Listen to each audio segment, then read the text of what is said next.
Hello, good evening guys. So guys, आज की video किसी स्टडी से रिलेटेड नहीं है। मतलब मैं पढ़ाने नहीं आया हूँ, ये कह सकते हैं आप। स्टडी रिलेटेड तो है ये, लेकिन मैं आपको आज यहाँ पढ़ाने नहीं आया हूँ। मैं आपसे सिर्फ और सिर्फ आज कुछ बात करना आया हूँ उस बारे में जिस बारे में मुझसे कई बार सवाल किए जा चुके हैं, मेरे पास पर्सनली मैसेज करके, या फिर मुझसे वैसे भी सवाल पूछे जा रहे हैं कि सर हमें तैयारी कैसे करनी है, तैयारी कैसे करनी, ये पूछते हैं बच्चे। क्या पढ़ें, क्या पढ़ें, कैसे पढ़ें और कैसे नहीं पढ़ें, कैसे क्या नहीं पढ़े, सॉरी, क्या नहीं पढ़ें। तो ये बहुत सारे सवाल बच्चों के आजकल सामने आ रहे हैं। लगातार मैं बहुत सारे जवाब दे भी रहा हूँ बच्चों को, लेकिन फिर भी मुझे लग रहा है कि जो जवाब मैंने उनको दिए वही जवाब आपके लिए भी थोड़े से फ़ायदेमंद हो सकते हैं। अगर आप इस स्ट्रेटजी से तैयारी कर लें सो आपका सिलेक्शन डेफिनेटली हुआ रखा है। ये ध्यान रखें आप। देखिए, ये ध्यान रखें कि सिलेक्शन कोई अवतारों के नहीं हो रहे हैं, बच्चे ही हैं वो भी जो सिलेक्शन ले रहे हैं। और मैंने खुद देखा है, क्योंकि हम लोग अपने यहाँ पे जब तैयारी कराते हैं तो हम बच्चों को क्या करते हैं कि जो बच्चा का बैच चल रहा है उस बैच के बाद में बच्चा वहीं बैठ के पढ़ सकता है चाहे, तो हम लोग उसको रूम प्रोवाइड करा देते हैं। तो पिछले साल भी खूब बच्चे हमारे यहाँ बैठ कर पढ़े, जिनका ये स्टेनोग्राफर का रिजल्ट जो सा आया इसमें सिलेक्शन हुआ, उनका स्किल टेस्ट भी क्लियर हो चुका है। तो मैंने उनको देखा पढ़ते हुए, उनको मैंने जो प्लानिंग बताई उस हिसाब से भी, और वो खुद भी अपनी प्लानिंग से जो पढ़ते थे मैंने उनको देखा जो करते हुए, उस प्लानिंग को मैं आपको दूँ आज तो ज़्यादा फ़ायदेमंद होगा आपके लिए। क्या प्लानिंग मैंने उनको बताई थी और उन्होंने किस तरह उसको फॉलो किया और किस तरह सिलेक्शन लिया। यस, एग्ज़ाम को बहुत अच्छे से क्लियर किया। लगभग सभी के 150 प्लस मार्क्स थे। सो यानी कि हम लोग बिल्कुल सेफ़ थे कि हम यहाँ से बाहर नहीं हो सकते। अब कम से कम 130 मार्क्स 132 मार्क्स ला करके आप थोड़ा डाउटफुल लगते हैं कि यार पता नहीं होगा या नहीं होगा, स्किल टेस्ट की तैयारी करूँ या ना करूँ, स्किल टेस्ट अगर क्लियर हो भी गया तो फाइनल मेरिट कैसे फाइनल होगी। तो बहुत सारे सवाल थे यहाँ पे। 150 मार्क्स अगर आप ले आएँ तो यानी कि आपका सिलेक्शन पक्का कन्फर्म है, ये ध्यान रखें।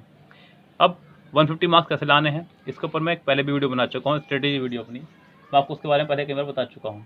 आज मैं आपको बताऊँगा कि हम किस पोर्शन को किस तरह से कवर करें जो हमारा सिलेक्शन बहुत ईजिली हो जाए। अक्सर लोगों को मैंने पढ़ते हुए देखा है, तो पढ़ते हुए देखने के दौरान मैंने उनके अंदर कुछ कमियां पाई। सबसे बड़ी कमी तो जो पाई बच्चों के अंदर, वो मैंने ये पाई कि बच्चे जो हैं अपनी वीडियोस को जो है लगातार टारगेट चेंज कर रहे हैं अपने। सो हम लोग क्या करते हैं कि लगातार अपने टारगेट बदलते रहते हैं। लाइक कुछ बच्चों को मैंने अक्सर देखा तैयारी करते हैं, बच्चे बोलते हैं कि सर आज मैं ये बुक लाया, देखना सर ये बुक जीके कैसी है, ये इंग्लिश की बुक कैसी रहेगी सर, ये बहुत बड़ी राइटर की बुक है, ये बहुत पढ़ते हैं बच्चे इसको दिल्ली में, सर ये कैसी बुक रहेगी, इसको ये बताना। देखिए, सबसे पहले तो ध्यान रखें आप बुक्स को बदलना बंद करें। यस, ये ध्यान रखें, अगर आपको कोई भी सब्जेक्ट अपना बेहतरीन करना है तो सबसे पहले किसी एक बुक को आप खूब अच्छे से फिनिश करें। किसी भी एक बुक को बहुत अच्छे से फिनिश करें। अगर आपने, क्योंकि देखिए सभी बुक्स में एक ही बात लिखी होनी है, ध्यान रखना आप। बस थोड़ा तरीका बदल जाता है, क्योंकि सेम तो नहीं लिख सकते, ये तो पक्की बात है, फिर तो उस पर कॉपीराइट आ जाएगा। लेकिन थोड़ा सा तरीका बदल जाता है उसको बताने का, बात को, और कुछ नहीं है। बाकी बातें सब में एक ही लिखी हुई हैं। जो नियम है, जो कानून है, वो वही रहेंगे, आपके बदलने वाले नहीं हैं। हाँ, तरीके में फ़र्क आ सकता है, लेकिन वो तरीका बुक में नहीं बताया जा सकता। देखिए, कोई भी व्यक्ति, चाहे मैं ही क्यों ना हूँ, अगर मुझसे भी बुक कहा जाए लिखने के लिए, तो जो विचार मेरे मन में हैं उनको मैं लिख करके नहीं बता सकता। जो विचार बोलकर बताए जा सकते हैं वो लिखकर व्यक्त नहीं किए जा सकते, वो उनमें से आप भी एक हैं। तो सबसे पहले तो एक टारगेट अपना बनाएं। आप लोग जो लगातार अपनी बुक चेंज कर रहे हैं, वीडियोस चेंज कर रहे हैं, कभी किसी की देख रहे हैं वीडियो, कभी किसी की देख रहे हैं, कभी मेरी देख रहे हैं, ऐसा मत करो। अगर आपको सिलेक्शन लेना है तो आप अब बच्चे नहीं हैं, आपको दिख रहा है कि कौन कैसा पढ़ा रहा है, कैसा नहीं पढ़ा रहा। मैं ये भी नहीं कह रहा हूँ कि आप सिर्फ मेरी वीडियो देखें। अगर आपको लग रहा है कि मैं अच्छा नहीं पढ़ा रहा हूँ तो आप यहाँ से भी स्किप हो जाइए, क्योंकि उद्देश्य सिलेक्शन लेना है। आपका कोई मेरे से स्पेशल लगाव नहीं है। यस, मेरा फ़ायदा हो, आप इस फ़ायदे के लिए सिर्फ और सिर्फ वीडियो ना देखें। आपका फ़ायदा हो, सिर्फ आप उस फ़ायदे के लिए वीडियो देखें। मेरा फ़ायदा हो रहा है या नहीं हो रहा, आप इसको फ़िलहाल छोड़ दीजिए एक साइड में। किसी का भी फ़ायदा अगर हो रहा है इस तरह से, आप सिर्फ फ़िलहाल और फ़िलहाल अपना फ़ायदा देखें, बस किस तरह से आपका फ़ायदा हो सकता है। सो हमें सबसे पहले क्या प्लानिंग करनी है कि हमें पढ़ना किस तरह से है। देखिए, पेपर जो है आपका वो है 200 मार्क्स का। पेपर 200 मार्क्स का है आपका, और इस 200 मार्क्स में जो डिविडेशन है आपका वो है 50, 50 और 100। ये 100 मार्क्स किस चीज़ के हैं भाई, बहुत बड़े मार्क्स हैं। मैं आपको ये एसएससी स्टेनोग्राफर की बता रहा हूँ फ़िलहाल, किसी दिन सीरियल की बताएंगे आपको, सीरियल की किस तरह तैयारी करनी है। ये SST स्टेनोग्राफर के लिए बता रहा हूँ मैं आपको। 100 मार्क्स का यहाँ इंग्लिश है, 50 मार्क्स का है रीजनिंग और 50 मार्क्स की है आपकी यहाँ पे GK। पहले मैं इन 2 बातों को फिनिश कर लूँ, क्योंकि इनमें ज़्यादा मुझे समय नहीं लेना आपका, फिर मैं इंग्लिश पाऊँगा, बिकॉज इंग्लिश एक मेन रोल प्ले करेगी आपको सिलेक्शन दिलवाने में। GK के लिए आप कोई भी एक बुक पकड़ें, कोई भी एक बुक का पहली बात तो सिलेक्शन करते वक्त एक बात का ध्यान रखा करें, बुक हमेशा वो खरीदें जिसको कोई राइटर लिख रहा हो, यानी कि वो बंदा या फिर व्यक्ति उस सब्जेक्ट का मास्टर होना चाहिए, उसी की आप बुक्स खरीदें। लाइक आपने बाजार में देखा math by Saurabh Jain sir, तो क्या आप बुक खरीदेंगे? GK by Saurabh Jain sir English. अगर मान लीजिए कल को मेरा नाम उठ जाए और मुझे लग रहा है कि मैं बिल्कुल हाइप हो चुका हूँ यूट्यूब पे, और उसके बाद मैं अपनी सारी बुक्स ताड़ दूँ बाजार में, मैथ की, रीजनिंग की, GK की, नाम से बिकेंगी तो पक्की बात है, लेकिन क्या सभी बुक्स में मटेरियल बढ़िया होगा? जी नहीं, सिर्फ और सिर्फ कॉपी और पेस्ट होगा, मेरा सिर्फ नाम चलेगा, मटेरियल किसी और का ही होगा। सो आप हमेशा बुक्स वो खरीदें जो उस बुक के राइटर ने लिखी हो। मैं हमेशा आपको क्यों सजेस्ट करता हूँ अशोक कुमार सिंह की बुक पढ़ने को, अजय कुमार सिंह की बुक पढ़ने को, हमेशा सजेस्ट करता हूँ आपको SP बख्शी जी की पढ़ने को, बिकॉज ये खुद अपने आप में अंग्रेजी के अध्यापक हैं, इनको पता है कि क्या कमियाँ आपके सामने आ सकती है, क्या नहीं आ सकती है। तो सबसे पहले आप ध्यान रखें कि उनको पढ़ना है, बुक्स खरीदते वक्त हमेशा ध्यान रखें। GK के लिए आप कोई भी एक बुक पकड़ लें जो हो आपकी प्रीवियस ईयर्स, क्या हो आपकी प्रीवियस ईयर्स, जिसमें पिछले साल के आए हुए क्वेश्चन हो कम से कम 15 ईयर्स के। किसके? कम से कम 15 ईयर्स के, इससे कम के ना करना आप। कम से कम 15 साल के क्वेश्चन आपको करने हैं। हालांकि मैं 15 साल को कुछ नहीं समझता, इंग्लिश में मैं 30-35 साल तक के क्वेश्चन करा देता हूँ, लेकिन फिर भी चलिए कोई बात नहीं, 15 साल के क्वेश्चन बहुत है GK में, बिकॉज GK का अंत नहीं है, जितना पढ़ लो उतना कम है। यहाँ आप ध्यान रखें कि जितना भी यहाँ पे आया हुआ है सबको आपको क्या करना है, जितने भी पेज की बुक है उसको आप फटाफट से पेज गिने अपने। लाइक मान लीजिए आप 600 पेज की बुक ले आए, जो उसमें आपको दिख रहा है कि आपके पास अभी 90 डेज है तैयारी करने का, आप इसे 90 से ही डिवाइड कर दीजिए, और लगभग ये आपके 7 पेज डेली आ रहे हैं, आपको 7 पेज ही डेली पढ़ने ही ध्यान रखना है। अब बस ये टारगेट सबसे बेस्ट है बुक को फिनिश करने का, सबसे बेस्ट टारगेट बता रहा हूँ। मैं ऐसे ही करता हूँ अपने लिए, जब मुझे पढ़ना होता है किसी भी बुक को, मैं क्या करता हूँ उसके पेज गिनता हूँ, उसको डिवाइड करता हूँ और उसको पढ़ना शुरू कर देता हूँ। इस तरह से मेरा टारगेट मुझे रहता है कि आज मेरे को 7 पेज पढ़ने हैं, और आज सिर्फ 3 ही हो पाए हैं, 4 पेज और पढ़ने भी तो समय खत्म होता रहा है, तो मेरे दिमाग में टेंशन शुरू हो जाती है, जब रात को 2 बज जाएँ चाहे सुबह जल्दी उठना पड़े, लेकिन मैं 7 पेज पढ़ के ही सोऊंगा, ऐसा आप मन में कसम खा लें और फिर शुरू करें। GK का सिर्फ इतना से प्लान बताऊंगा, बिकॉज GK में ज़्यादा मेहनत करके भी आपके ज़्यादा मार्क्स नहीं आ सकते, आप 20+ मार्क्स बहुत मुश्किल से ला पाएंगे, 20 से 30 मार्क्स के आसपास ही आपका GK में स्कोर रहने वाला है, यही रहता है SSC के अंदर, इसलिए इस पर अपना समय व्यर्थ ज़्यादा ना करें। अब बात आती है रीजनिंग की। देखिए रीजनिंग में अब वो समय नहीं रहा कि आप प्रैक्टिस चैप्टर वाइज रीजनिंग पढ़ें, जिन्हें पढ़नी थी उन्होंने पढ़ ली होगी, और अगर चैप्टर वाइज कोई बच्चा पढ़ भी रहा है तो वो अपना एक्स्ट्रा टाइम पे पढ़े। मैं जो बता रहा हूँ ये उसे करना ही होगा। आपको रीजनिंग के डेली 2 सेट, कितने? 2 सेट, वो भी सिर्फ स्टेनो में आए हुए, किसमें? सिर्फ स्टेनो में आए हुए आपको सोल्व करने हैं, डेली 2 सेट स्टेनो में आए हुए आपको सोल्व करने हैं डेली, ध्यान रखें आप। आपको इसके अलावा कुछ और नहीं करना है। कम से कम आपको अब इस समय चैप्टर वाइज GK नहीं, वो रीजनिंग नहीं करनी है, क्योंकि चैप्टर वाइज का आप समय नहीं बचा आपके पास में। आप सोच रहे हैं कि मैं यूट्यूब से रीजनिंग को चैप्टर वाइज करना शुरू कर दूँ, किसी भी वीडियो का सहारा मत लीजिएगा। रीजनिंग के लिए आप सिर्फ 2 सेट डेली कीजिएगा, अपने स्कोर को 45 to 49 तक लेके जाइए, ये आपका टारगेट लेके ही जाना है, 45 पर संतुष्ट नहीं होना है, ध्यान रखें आप। ये जो यहाँ पे आप 4 मार्क्स या 5 मार्क्स छोड़ के बड़े खुश हो रहे होते हैं कि नहीं 45 तो बहुत आ रहे हैं, क्योंकि आप करके तो पूरे 50 ही आएंगे, 50 में से 45 आ रहे हैं, इसका मतलब 5 तो वैसे गलत हो गए आपके, तो 45 के 44 ही रह गए आपके। फिर अगर आप ये पूरे कर देते तो आप 5 की जगह 5 4 20 क्वेश्चन GK पे रिस्क ले सकते थे, ये ध्यान रखें आप। तो आपको रीजनिंग के 2 सेट डेली करने हैं, वो भी वो जो SSC स्टेनोग्राफर में आए हुए हैं। और एक बात का और ध्यान रखें, इसी बीच आपको कोई भी मॉक टेस्ट नहीं करना है। मॉक टेस्ट से मतलब वो सेट नहीं करने हैं जो कोचिंग सेंटर और ने अपने बनाए हुए हैं, बड़े बड़े कोचिंग सेंटर ने अपने खुद के सेट बनाए हुए हैं, वो आपको परोस देते हैं। उसमें कुछ सेट हल्के, कुछ भारी, पता ही नहीं उनको पैटर्न क्या आ रहा है रीजनिंग का, क्या नहीं, बस वो डाल देते हैं। आपको सिर्फ और सिर्फ प्रीवियस ईयर ही करना है, बस सिलेक्शन लेना है तो प्रीवियस ईयर सभी चीज़ में लागू होता है आपका, चाहे वो 9th हो, 10th हो, 11th हो, 12th हो, कंपटीशन हो, कुछ भी हो, आप प्रीवियस ईयर अगर कर लें तो वही आपका सिलेक्शन वहाँ से हो जाएगा। क्योंकि कोई भी डिपार्टमेंट हो, पिछले ईयर के क्वेश्चन से आपके क्वेश्चन उठाते हैं, इतना दिमाग किसी के पास नहीं है कि बैठ के नए क्वेश्चन आपके लिए बनाए जाएँ। कोई चैप्टर ही अगर बदल रहा है तो बात अलग है, वरना सभी क्वेश्चन जो है आपके पिछले ईयर से आ जाते हैं। अब बात करते हैं इंग्लिश की। इंग्लिश का सिलेबस भी विशाल है, पहली बात तो यही है। आपका इंग्लिश का पेपर होना है 100 मार्क्स का। कितने मार्क्स का पेपर होना है? 100 मार्क्स का।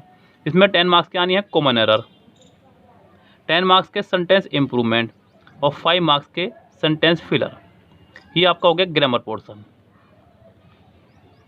यस, उसके बाद में आपका 10 मार्क्स का एक्टिव पैसिव और 10 मार्क्स का डायरेक्ट इनडायरेक्ट। ये भी ग्रामर पोर्शन है, लेकिन ये बहुत ही ज़्यादा इजी पोर्शन है।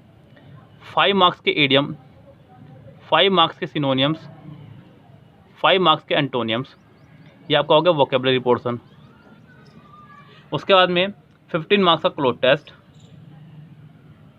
20 मार्क्स का आपका पैसेज और 5 मार्क्स का आपका PQRS।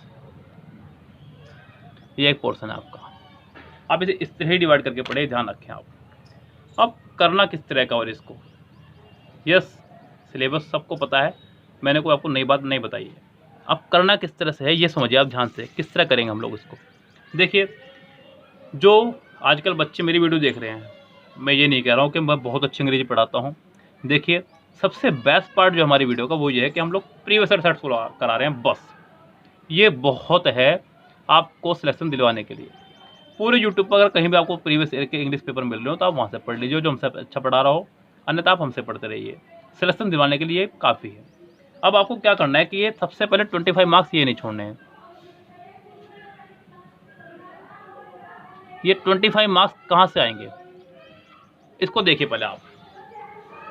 हालांकि ये सभी कवर कर रहा हूँ मैं वीडियो में अपनी, मैं ऐसा कुछ भी पार्ट नहीं है छोड़ रहा हूँ आपका। अगर मुझे लग रहा है कि कहीं कमजोरी तो मैं क्लोज टेस्ट की अलग से वीडियो बना रहा हूँ, PQRS की अलग से बना रहा हूँ, एक्टिव पैसिव की अलग से बना रहा हूँ, स्पीच की अलग से बना रहा हूँ।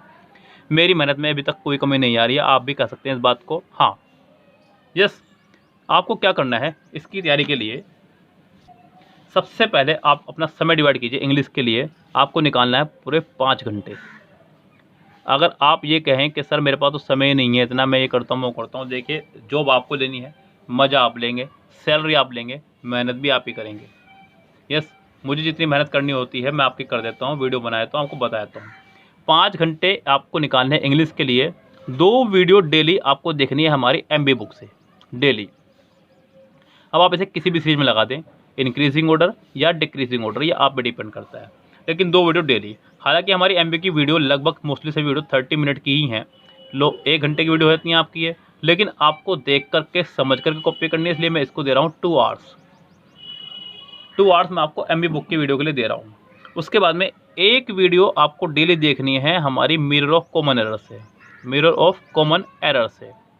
ये भी लगभग हम लोग 20 to 30 मिनट्स की वीडियो बनाते हैं, ज़्यादा बड़ी वीडियो नहीं बनाते।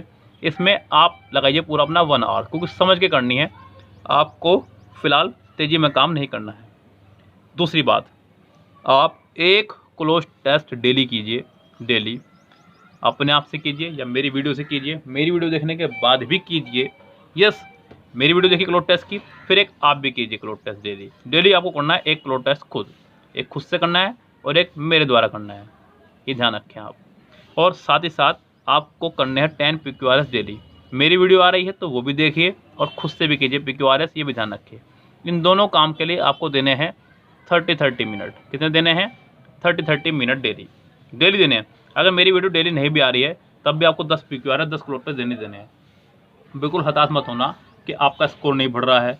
काफ़ी सारे बच्चे इसलिए छोड़ देते हैं, सारे स्कोर तो बढ़ नहीं रहा PQRS में, अभी भी 5 में 3 ठीक हो रहे हैं, 2 ठीक हो रहे हैं, 1 ठीक हो रहा है, 1 भी नहीं ठीक हो रहा। चलो छोड़ो, मैं कह रहा ठीक तो छोड़ो, आप 1 भी ठीक नहीं हो रहा। क्लोज टेस्ट में भी यही हो रहा है, 10 में से सर कराते हैं तो हो जाते हैं, लेकिन जब हम करने बैठते तो होते नहीं है। ऐसे बहुत सारे बच्चों के सवाल हैं। देखिए, आप में और मेरे में अंतर है। आप पहली बात तो तुलना करनी बंद करें अपनी और मेरी। यस, शुरुआत जब हमने की थी, मैं अपनी आज भी जब पुरानी नोटबुक देखता हूँ तो मैं देखता हूँ कि भाई मैंने एक ही सेंटेंस में वॉज और इस दोनों लगा रखे हैं। बड़ी हंसता हूँ मैं देख कर नोट्स को अपने। सेल्फ इंट्रोडक्शन लिखा हुआ है अपना मैंने अपने बारे में, उसमें मैं देख रहा हूँ कि इस भी लगा हुआ और वॉज भी लगा हुआ एक ही सेंटेंस में। बताओ कमाल हो गया। सो एक गलती सबसे होती है भाई, अगर मैं उसी दिनों हार के बैठ जाता तो शायद मैं आज यहाँ तक ना पहुँच पाता। सो आपको प्रैक्टिस करते रहना है, करते रहना है, करते रहना है। बस आपको ये ध्यान रखना है, चैम्पियन हो, चैम्पियन की तरह खेलना है, ध्यान रखिए। मेरे मन में कहीं ना कहीं था ये बात कि मुझे अपनी कॉलोनी में सबसे बेस्ट बना अंग्रेजी का, कॉलोनी में, फिर आसपास में, फिर सहारनपुर में। सो मैंने मेहनत करी, बेस्ट बना नहीं बना ये मुझे नहीं पता, लेकिन मैं कम से कम अपनी इंग्लिश को इम्प्रूव कर पाया, मुझे इतना पता है। आपको डेली एक क्लोथ टेस्ट करना है सेल्फ से, 10 PQRS करने हैं सेल्फ से, खुद से। क्लोथ टेस्ट 10 मार्क्स वाला करना, 5 मार्क्स वाला मत करना। आपका जो भी स्कोर आए, चाहे नेगेटिव में ही क्यों ना आए, आप डेली कीजिए। ज़रा सोच के देखिए, अगर आप यहाँ से डेली करते हैं तो आप 90 सेट दोनों के कर पाएंगे लगभग। अब आप सोचिए, क्या 90 सेट जब आप कर लेंगे तो आपके अंदर इंप्रूवमेंट नहीं आएगा? डेफिनेटली आएगा इंप्रूवमेंट आपके अंदर। इस कोई रोक ही नहीं सकता आपको इंप्रूवमेंट को। आप कहेंगे मुझे कि सर आपकी वजह से ही सिलेक्शन हुआ है और कोई रीज़न नहीं था सिलेक्शन लेने का। और देखिए आगे बता रहा हूँ आपको, ईडियम्स के लिए मैं आपसे कहूँगा कि आप कुछ ना करें, कुछ भी ना करें। ईडियम्स की मैंने 23 वीडियो अपलोड की हैं यूट्यूब पर। आप डेली एक वीडियो देखिए, सिर्फ देखनी है, बुक सामने रख कर बैठ जाना और सिर्फ देखनी है। सभी वीडियो लगभग 15 से 20 मिनट की है। मैं आपके लिए फिर भी इसके लिए आधा घंटा निकालता हूँ। और बताइए, सिर्फ देखनी है, कुछ नहीं करना है। मैं कह रहा कोई कॉपी नहीं करना, कुछ नहीं लिखना, कहीं से भी देखनी है, सुननी है, बस बात खत्म। 23 दिन में ख़त्म, बिल्कुल पक्का ख़त्म हो जाएगी। फिर अगली बार दोबारा हाथ तो लगा देना ख़त्म होने के तुरंत बाद ही। ये नहीं कि आपको याद हो गई, याद नहीं हुआ, आपने सिर्फ देखी है, फिर से दोबारा लगा देना। 23 दिन खत्म होते हैं तुरंत बाद ही आप इसे फिर से लगा दीजिएगा। यस, अब आप स्पीड बढ़ा के देख सकते हैं क्योंकि आपने पहले सुन ली है। यस, दोबारा देखिएगा, फिर से एक बार आप फिर से एक वीडियो डेली देखिएगा और एक बार दोबारा तीसरी बार लगा दीजिएगा। ऐसे करने से आपके ईडियम सभी कंप्लीट हो जाएंगे। आपका अगर कोई भी ईडियम एग्जाम में छूट जाए तो आप मुझे बोल दीजिएगा कि आपका छूट ही नहीं सकता एक भी ईडियम। 5 मार्क्स को आप बहुत हल्के में ले रहे हैं, बहुत ज़्यादा हल्के में। देखिए, मैंने कल भी आपको बताया था कि many a little makes a मिकिल, बूंद बूंद से घड़ा भरता है और वो घड़ा तभी भरेगा जब आप बूंद बूंद इकट्ठी करनी शुरू करेंगे। ये ईडियम्स के 5 मार्क्स छोड़ने ही नहीं है, इसकी कसम खा लीजिए। डेली वीडियो देखनी ही देखनी है, सोते टाइम बैठते टाइम, क्योंकि कॉपी तो कुछ करना नहीं है। सिंपल सी बात है, जो आपको रजिस्टर पेन कॉपी लेके बैठना पड़े, ट्यूब जला के बैठना पड़े, कुछ नहीं करना। ट्यूब भी नहीं जलानी, रजिस्टर भी नहीं रखना है, पेन भी नहीं रखना है। आप आराम से पलंग पे लेट करके कान में लीड लगा करके वीडियो चला करके बैठ जाइए बस। यस, 15 मिनट आराम से देखिए बैठ करके। आलकस खा रहा है, कुछ भी आ रहा है, देखने है, चाहे कुछ भी हो जाओ, बस सिलेक्शन लेना है यार। आराम की नींद लेंगे सिलेक्शन के बाद। यस, ये हो गया आपका काम यहाँ से ईडियम्स का खत्म। वोकेबलरी आपका 10 मार्क्स का पोर्शन है।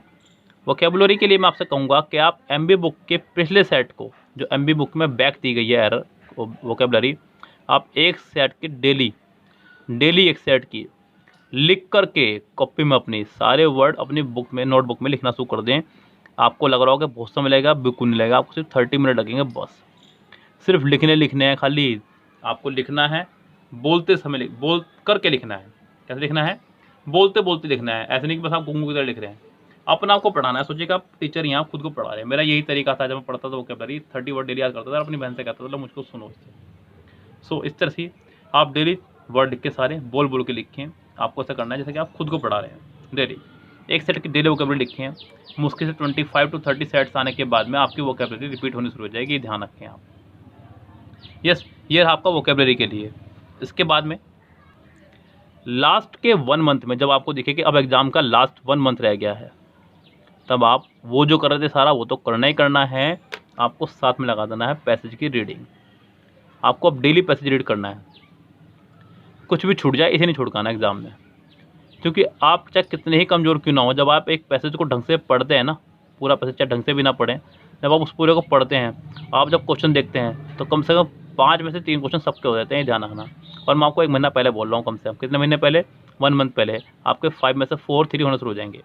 20 मार्क्स का ये जो पोर्शन है, अगर आप यहाँ पे 15+ मार्क्स ले आते हैं तो आपके लिए बहुत ही प्रॉफिटेबल होगा। ध्यान रखें आप। इंग्लिश ही बेड़ा पार कराएगी, ये ध्यान रखना। चाहे वो SSC स्टेनो हो, चाहे SSC CGL मेंस हो, या फिर कोई भी सब्जेक्ट हो, कोई भी एग्ज़ाम हो, आपको इंग्लिश ही बेड़ा पार कराएगी। इंग्लिश में ही आपको अपना बेड़ा पार करवाना भी है। अब जरा पूरा प्लान एक बार फटाफट सुन लीजिएगा। पैसेज में 20 में से लाने हैं कम से 15+ मार्क्स। इसे 16 कर लो, 17 कर लो, लेकिन 15 से कम नहीं होना चाहिए। यस, ये ध्यान रखें आप। पैसेज में हमें लाने हैं,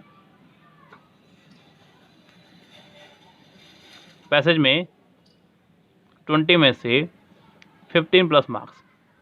क्लोज टेस्ट आपके आएंगे 15 मार्क्स के। यहाँ आप कम से कम 10 to 15 के बीच में ला कर आएँ, 10 to 12 के बीच में, ज़्यादा अच्छा रहेगा आपके लिए। उसके बाद में एक्टिव पैसिव 10 मार्क्स के पूरे 10 मार्क्स। डायरेक्ट इनडायरेक्ट 10 मार्क्स के पूरे 10 मार्क्स लाने हैं, एक भी नहीं छोड़ना है। कॉमन एरर यानी कि पूरा ग्रामर पोर्शन जो था 25 मार्क्स का था, उसमें से आपको 20 प्लस मार्क्स लाने ही लाने हैं, ध्यान रखें आप, इससे कम नहीं लाने हैं, और ये आ भी जाएंगे आपके, ध्यान रखें आप। बेस्ट स्ट्रेटेजी ये रहेगी आपकी, ये बच्चे बेस्ट रहेंगे जो कर दें ऐसा कर। यस, आपका यहाँ पे हो गया है पूरा पोर्शन 25, 40, 60, 80। बचता है आपका इडियम्स, 5 मार्क्स के पूरे कंप्लीट रहेंगे। वोकेबुलरी मैं मानता हूँ चलो हार्ड पोर्शन है 10 मार्क्स की, लेकिन 5 मार्क्स भी लाएँ तो बहुत है। PQRS ये मैं तो कंफर्म है, ये पूरे करवा दो आपको मैं, इसमें एक नहीं छोड़ूंगा मैं, ध्यान रखें आप। अब अगर मैं इनको जोड़ता हूँ तो ये 25, 35, 45, 65, 70 और 80 मार्क्स, ये तो एवरेज मार्क्स है जो हर बच्चे के आ ही जाएंगे, ये लिख करके ले लीजिएगा। ये यहाँ थोड़ा सा मार्क्स बढ़ जाएंगे उन बच्चों के जो थोड़ी सी ज़्यादा मेहनत कर रहे हैं। कितने मार्क्स बढ़ जाएंगे? 2 और 2 4 और 3 7 मार्क्स आपके बढ़ जाएंगे। और मैंने यही प्लान आपको दिया हुआ है कि आप 85 प्लस मार्क्स तक इंग्लिश के नंबर लाएँ अपने। इसी बीच के अगर आपके मार्क्स आ जाएँ तो आप बहुत अच्छी प्लानिंग के साथ में इंग्लिश में अपना सिलेक्शन ले सकते हैं क्लियर। इंग्लिश में अगर आप इतने मार्क्स ले आएँ, रीजनिंग में आप 50 में से 45 या 46 7 के आसपास ले आएँ, जीके में आप 50 में से 20 या 25 के आसपास ले आएँ, तो ये 67 मार्क्स बन रहे हैं। 80 ये रहे आपके, ये आपके हो गए 147 मार्क्स, और इतने पर आप सिक्योर है, ध्यान रखना आप लोग। इतने मार्क्स पे आप बिल्कुल सेफ हैंड साउंड हैं, आपका सिलेक्शन हुआ रखा है। यही प्लानिंग आपके काम आएगी। इसका स्क्रीनशॉट लेकर के आपको अपने कमरे में कागज पर लिख करके लगा देना है। यही मार्क्स मुझे आपसे चाहिए, ये ध्यान रखें, और इसी प्लानिंग से आपको करनी है तैयारी भी। सो फिलहाल चलता हूँ मैं, लेता हूँ विदा। अगर आपको अभी भी कोई सवाल हो मन में तो आप मुझसे मेरे व्हाट्सअप नंबर पर, सबके पास है, मेरी किसी भी वीडियो में आपको मिल जाएगा, पूछ करके आप कुछ भी सवाल मुझसे पूछ सकते हैं। फिलहाल आपसे लेता हूँ विदा। Good bye, have a nice day.